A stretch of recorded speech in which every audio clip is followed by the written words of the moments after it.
Today I'm reacting again to the watches at the Antique Roadshow. Last time we saw the bald guy from Austin Powers with the incredible vintage Daytona, which he later sold for cocaine and hookers. An unfortunate story. But today we're gonna get stuck in a Rolex GMT-Master. Before we get into the video, make sure you subscribe to the channel now, and that's it. It actually belongs to my husband, but you know, The hooker and cocaine was not referring to her, by the way. Texas is a community property state, so I figure it's mine too. It is yours! If your husband is dead, it is your watch. What a beautiful watch, but I have a bit of a problem with that one. Because that bezel is not period correct. The bracelet is, the crown isn't, and I don't think the dial either. But a real expert will figure that one out. After having had his first Rolex bought off his wrist when we were living in South America, he went to the PX. That's actually quite rare. South America actually buying stuff from someone's wrist rather than stealing it. In Panama. We're retired military, and bought this. He bought it in 1966, and he was en route to Vietnam. Vietnam, beautiful place. So he was on his way to Vietnam and he bought the watch? He probably wasn't on tourist mode at that time. Like, I mean, is the Taj Mahal in Vietnam, no? What do you call that thing? Is there not like some big touristic... India. Oh, but there was something, a really big touristic thing in Vietnam, no? Yeah, I don't know the name of it, but yes. I knew that. You know how I know that? How? I think they made a Lego building from it. So it has endured a helicopter crash because he was with the first of the 9th of the 1st Cav Division. It went through another tour in Vietnam, and then he came home and was having a little brawl with our son, a fun time. Dropped the watch, broke it. So it survived the helicopter crash, including the human that wore it, but then he came home, played with his son, and the watch broke. Wasn't what the fuck? So I had to have it repaired. So I sent it to my Oh, look! This is what I talked about. Told you, it's been replaced. daughter with instructions, don't let it out of your sight. She took it to Rolex in Dallas. Invoice date 1998. Paid in 1998. They repaired it. He's 88 years old, and now we have to have a new band put on it. What would you suggest? Should I send it back to Switzerland where they could repair it? Or shall I send it to Dallas? I wouldn't send that to Rolex at all. I would send this to a vintage watch specialist rather than to Rolex. Rolex doesn't really care about the heritage. It doesn't really care about parts, to preserve the parts. Rolex only cares about the actual precision of the watch, right? I genuinely have stories where people send in vintage Daytonas and Rolex replaced the dials and sent the watch back without the dial. The dial was the most expensive part of the watch, and they just...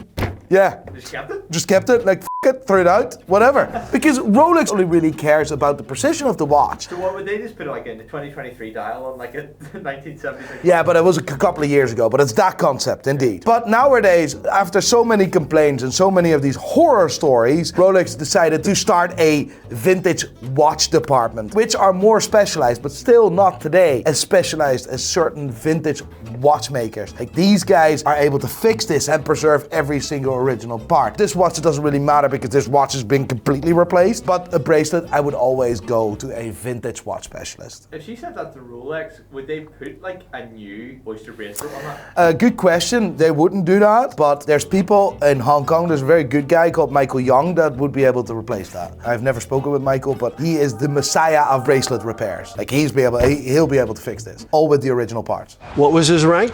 Lieutenant Colonel. Lieutenant Colonel. We call him our hero. He came back alive, but he came back wounded also. Well, I think everybody here at Antiques Roadshow would thank him for his service. Well, I thank you for your service. Not that we had anything to do with Vietnam, but that's not my story. we certainly did. So now, let's talk about the watch. It's a Rolex stainless steel GMT-Master. This watch has been around a long time. The first one was built in around 1954. I love this guy. He sounds like he's a boyo from New York. Like, he's like one of those Italian mobsters. You can literally place this character in any Italian mobster movie and it wouldn't look out of place. This particular model, the reference 1675, was built until 1980. We looked up the serial number. It's in the 8 million range. Number. Love it. Range. Was made in 1963. It is the original band, and the way I know that is there's a date from the first quarter of 1963 on the band. It was very popular for this bezel, which was this blue and red. Right. It's referred to in the business as a Pepsi bezel. Soon after this watch was made, they switched something in production.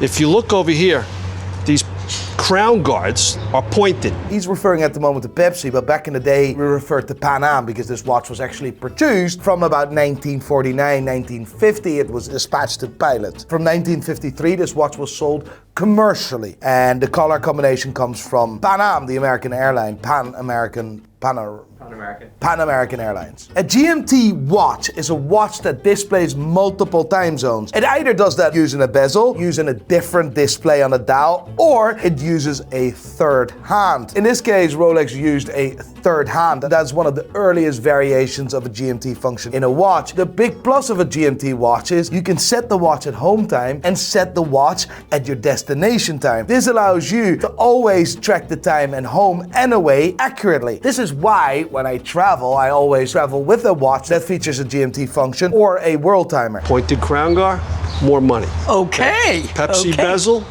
more money. More money. All right? He got a deal. How much? $150. You had told me when you came up about the bracelet Right. being broken. We can see here it's pretty banged up. Yes. There's nothing wrong with sending a watch into the company for service. I mean, they manufacture the watch. They certainly know what they're doing. But there's little things that you have to know about a collectible watch at this point in time that you might have done a little differently today that was not even an issue back then. Okay. All right? This watch at auction. I like how he explains this because it's absolutely true. Back in the day, it didn't matter if you replaced parts. Who cared? But no one knew that this watch was going to be collectible. I threw away 2 Charizards, like Pokemon cards. Actually, my father threw them away because I traded my grandfather's coin collection in for Pokemon cards.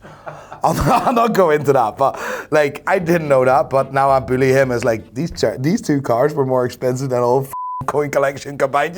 He bought it for $150 in 1968, Yeah. which is the equivalent of about $1,300 today. Oh, it's not a bad deal. $8,000 to $10,000.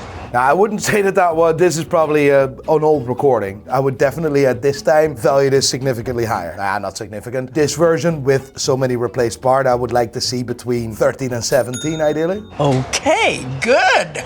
Good, right? But it needs to be a good bracelet. It's not a good bracelet. Big return on his investment. Big return. Okay. Good. Better than crypto, you whore! I don't mean her, by the way. Here's the rest of the story. When they serviced it, if you see over here, it says disc for revolving bezel, replaced. So let's go through this list. A new plexiglass washer for the back. That is the actual seal, the black ring on the case back, right? That is to make it waterproof. A new crown, a tube and washer that goes into the case where the crown goes in. The stem and the crown goes in. Revolving bezel is the actual disc that holds the bezel. Then we have, of course, a new dial. Then we have washers for the glass. Again, that's a seal. Then we have a new hands. Then we have a new second hand. Holy f***. Yes, it's completely... So it's not the watch he bought? No, it's a completely different watch, mate. Vietnam special? This is the, yeah. Right below it, dial. And it says there, Nor, black, GMT, this. In 1998, 21 years ago, replaced. Sorry, this guy. He talks like he's a gangster. They talk about the second hand. He talking about me? Placed. Although I noticed the red hand, which is for military time. That's the great thing about this watch. It was actually originally made for Pan Am. It could easily distinguish between day, night, and the different time zones. When you send a watch in today for service, Yeah, I wouldn't say it was a day and night indicator, but I know what you mean. no problem, send it to Rolex. Have them service the guts, the engine. Have them let them do that. Okay. But do not let them refinish the case. Do not let them replace the dial. In the old days, you used to go get a watch serviced in the 60s, 70s. They would actually give you back the old parts. At some point in time, they stopped returning parts. That old bezel was probably all faded and banged up. Yes, it was. If it had all been original, $15,000 to $20,000. I would actually say more, because on this reference number, I believe one of the last reference numbers where they used a bakelite bezel. If that was the original bakelite bezel, that would have been extreme money. But these bezels are so extremely rare because it's made out of bakelite, right? It's very fragile material. It breaks like within a second. You look at it, it breaks. My word. Oh, my word. Yeah, still great.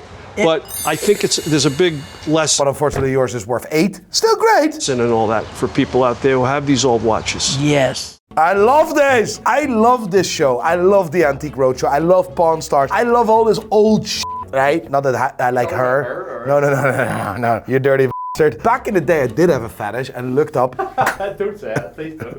granny stuff. No, you can actually, on certain explicit websites, you can actually select young/old. So it's a young counter in an old. Gilfdaddy.com. I can't believe I said this. Everyone has this fetish. What can I say? I was 18 years old. They weren't. No, they were 60. At least.